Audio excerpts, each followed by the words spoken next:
This ain't a parody, okay? This real.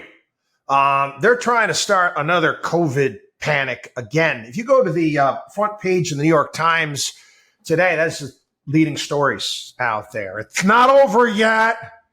It's not over yet. More people are getting COVID, and they're hitting on that, and they're talking about ventilation in schools. And I'm not making this up. Our fearless leader, Joe Biden, he's going to go to Congress, and he is going to request more money for a new coronavirus vaccine.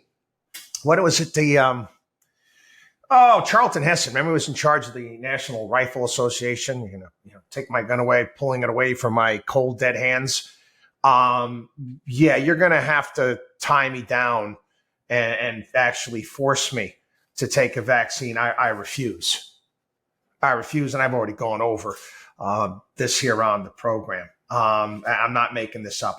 This is Joe Biden. I signed off this morning on a proposal we have to present to the Congress, a request for additional funding for a new vaccine that is necessary, that works. Yep.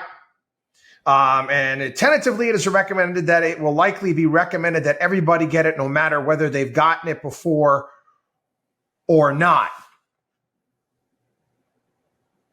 Yeah. It's amazing how in bed you get certain industries in this country. I'm sorry, they get in bed with the government. We obviously know about the defense contractors, but pharmaceutical companies, you guys just raking it in with this crap. Meanwhile, in the state of Florida, God bless them down there, Republicans in 9 Florida counties adopt resolution calling for a ban on all COVID vaccines. They want to prohibit the sale and distribution of the vaccines in the state of Florida. They want to seize all remaining vaccine supplies and conduct a forensic analysis of them. This so-called ban the jab resolution adopted by the local Republican executive committees was written by Joseph Sansone. I go on with that. Again, I made fun of it here on the program.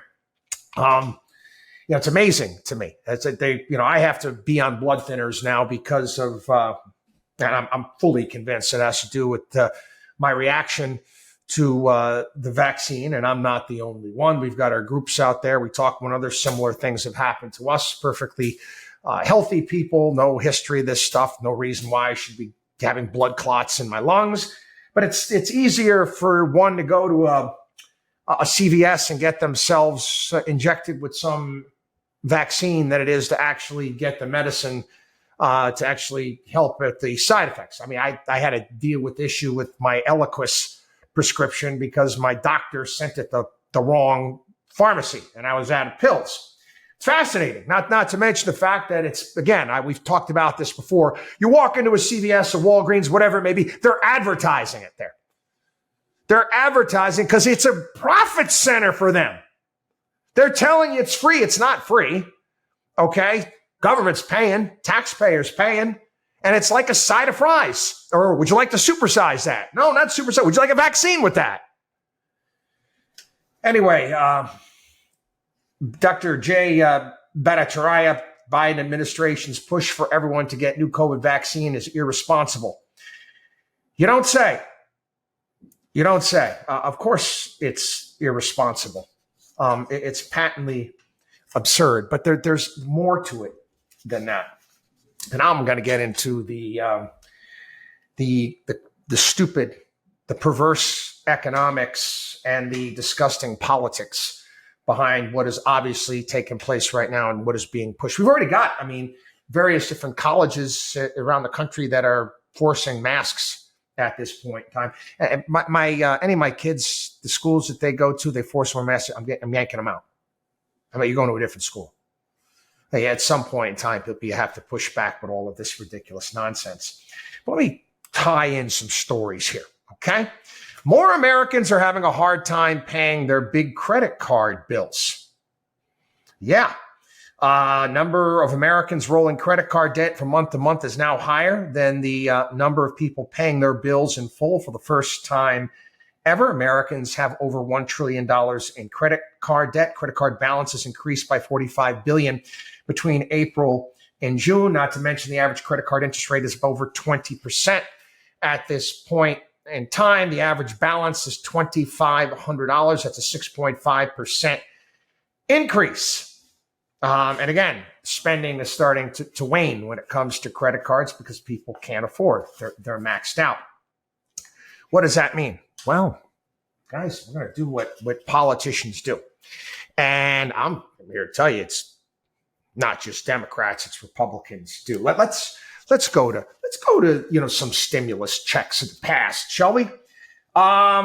First and foremost, there were 3 COVID stimulus checks.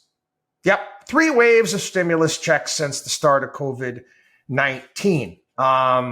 We've got the first round of economic stimulus checks, and this Donald Trump, April of 2020. The CARES Act, remember that? Eligible tax-paying adults received a check of up to $1,200, while eligible dependents under 16 years of age received $500 each. A maximum of 3 dependents could be claimed for. You had to have a adjusted gross income of $75,000 or less, $150,000 for married couples. Very first stimulus checks were paid into people's bank accounts over the weekend of the 11th and 12th of April. This was under Donald Trump. And again, conservatives love this shit. Oh, yeah, everybody wanted their Trump checks. And not to mention, they had the second round of Trump checks. That was between December 2020 and January of 2021. It was a $900 billion package, which is part of the Coronavirus Response and Relief Supplemental Appropriations Act of 2021. A one-off check of up to $600. But you claim an additional $600 for child dependents age 16 or under. And again, you had to be making under $75,000 with that one. That's two COVID checks. We do like the count from Sesame Street. 2 COVID checks.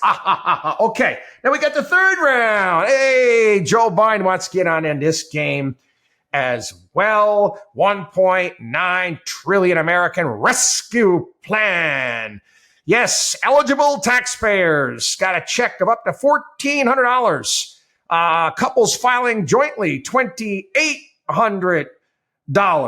Yes. And again, and there was no, would they also have? Oh yeah, wow, this was huge. $1,400 per dependent, regardless of the dependent's age. Regardless of the dependent's age. And again, I ain't qualified for any of this bull excrement, but it's not the first time that this has been done either. Whenever there's, it's an economic situation, things are looking weak. Got to change the perception out there. Got to change the narrative. You got to change what's on the front pages there. You got to wag the dog, so to speak. Politicians do this all the time. I'm going to take you back in time. Here's a column that I wrote. I grabbed it. This is back in January of 2008. Again, January 2008, we're getting into the problems with the economy and the housing market. And in this column, I was talking about, I actually brought up 1928 presidential campaign slogan for Herbert Hoover, a chicken in every pot and a car in every garage. And my statement back in 2008 for Democrats and Republicans is a flat screen TV on every wall. Remember, this is 2008. Yep. Government checks. Yep. Government checks. The wannabe Santas in Washington have come up with a compromise on readying the sled to distribute all Americans $300. Families with children receive an additional $300 for every child, up to a maximum of $1,200, unless, of course, again, they love that number, $75,000. So that's just a number. They don't adjust it for inflation or anything like that. It sounds good. Yep, if you're under $75,000. And what I called it at the time was the vote-buying, media-fearing incumbency protection bill of 2008. And I'm quoting myself here. What an absolute joke. These politicians must really think Americans are stupid, congressional approval ratings are at all-time lows, and in an effort to get themselves reelected, have decided to buy everyone a new flat screen. The castrated and ever-growing pathetic Republican Party, and I still feel that way, fearing the talking heads at CNN and the New York Times will berate them for doing nothing in the face of catastrophe and the inevitable yet ridiculous comparisons between our current economic situation and the failed New Orleans levees when they caved. Aside from a couple of expedited deductions for businesses, the bill does nothing but redistribute tax dollars. The very day the president stepped up to the podium to announce the stimulus plan, the stock market tanked. The speech was weak in both delivery and content, and it was led to a fantastic article. I don't know what happened to her, Michelle Malkin. She writes, I need a man who can say no, a man who rejects big nanny government, a man who thinks being president doesn't mean playing Santa Claus, a man who won't panic in the face of economic pain, a man who won't succumb to the media-driven sob stories, a man who can look voters, the media, and the chicken littles in Congress in the eye and say 3 words no one wants to hear in Washington: suck it up. But yeah, like I said, credit card balances are up. We talked about again, Americans are feeling it because of inflation. We've talked at great length in regards to inflation and the hamster wheel that people are on. Let's get people's mind off it.